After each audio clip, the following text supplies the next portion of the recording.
Halo, assalamualaikum warahmatullahi wabarakatuh. Salam rahayu, salam sejahtera, penyejuk jiwa. Apa kabar sahabat Kang Edi Banyuwangi? Semoga hari ini kita diberi berkah rezeki, diberi kesehatan dan kebahagiaan. Baik, untuk tema di konten kali ini kita akan bahas tentang diet. Nah, tapi kali ini dietnya bukan diet yang biasa-biasa saja sahabat Kang Edi. Diet spiritual. Sekali lagi, tema kali ini adalah diet spiritual.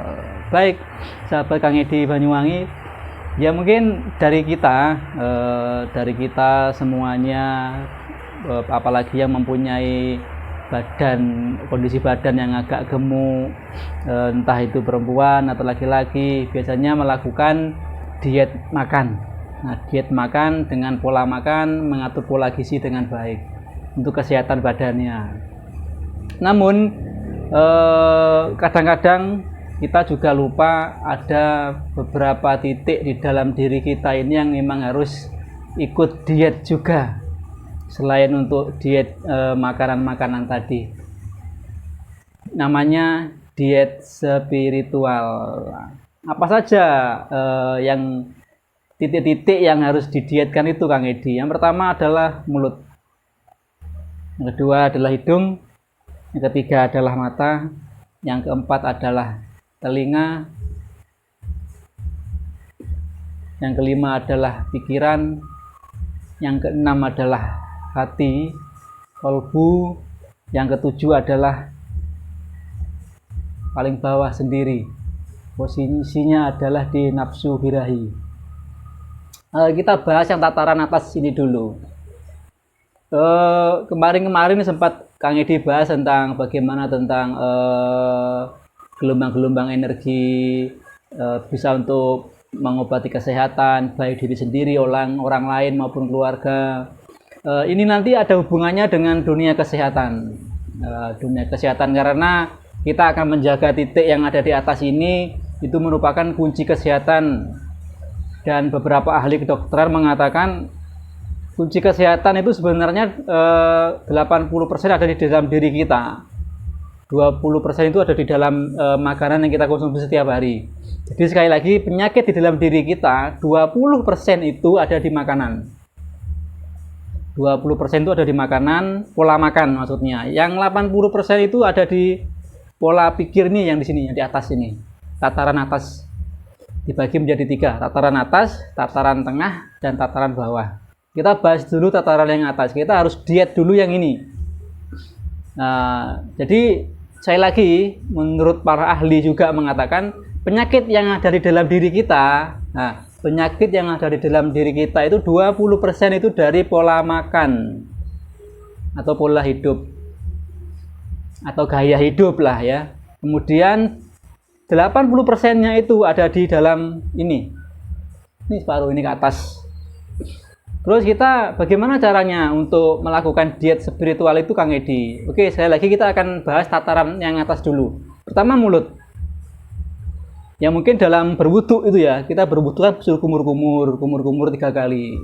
Jadi secara syariatnya begitu, secara hakikat ya kita untuk menjaga lisan, walisani bihauli. Jadi kita untuk menjaga lisan supaya tidak berbicara tidak manfaat. Menjaga lisan kita untuk tidak berbicara yang menyakiti. Ingat, mulutmu adalah harimaumu. Tapi zaman sekarang itu tidak hanya mulut, tangan pun ikut berbicara. Nah, tangan pun kadang ikut berbicara, hati-hati. Mulut terkunci, tapi tangan berbicara. Zaman sekarang hati-hati. Sekali lagi, mulutmu adalah harimau, dan juga bisa dikatakan jari-jarimu ini adalah harimaumu juga. Jadi sahabat Kang Edi yang berbahagia, pertama kita diet untuk bicara tidak manfaat, diet untuk tidak berbicara menyakiti sahabat-sahabat, saudara-saudara kita. Yang kedua, kita diet hidung, membau. Jadi kita kadang-kadang paling gampang membau busuk orang lain, tapi kita tidak mau membau busuk diri sendiri. Jadi seperti itu. Kita kadang terlalu pandai menilai orang lain, tapi kita tidak pandai menilai diri sendiri. Itu kadang kita untuk bau penciuman ini. Ketiga adalah diet mata. pandangan mata kita yang menentukan nanti ke arah pola pikir. Mata ini menentukan juga, salah satunya adalah indera yang menentukan pola pikir kita. Contoh, kita memandang milik orang lain yang bukan hak kita. Mulai memandang milik orang lain yang bukan milik kita dengan pandangan yang mungkin sinis, pandangan yang mengakibatkan iri dengki. Contoh, si A bisa beli mobil mewah. Yang melihat dulu awalnya apa? Mata dohir, melihat kebendaan yang dimiliki orang lain.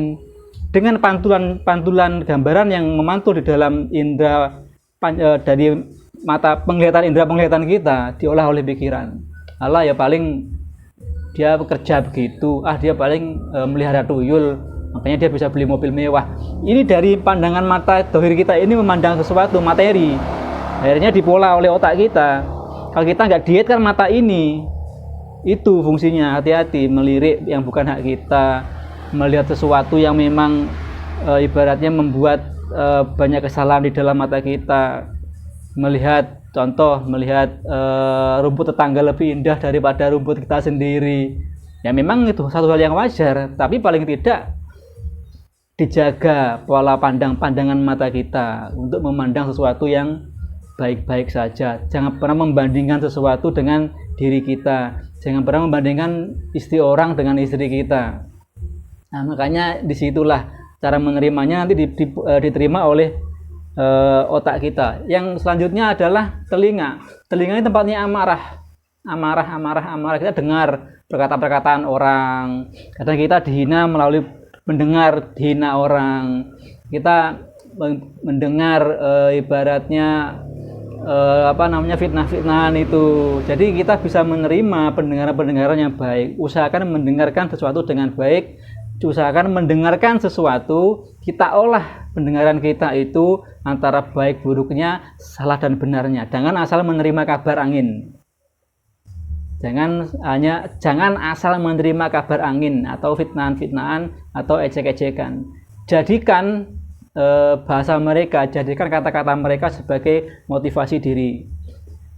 Walaupun kata-kata itu sejelek apapun, yang penting tidak istilahnya mencubit saja, tidak mencubit diri kita. Itu kalau hanya memang itu sebuah kritikan, saran yang pedas pun sekalipun, kita menerima dengan baik, terima dengan baik di kepala, di pikiran, terima dengan dingin.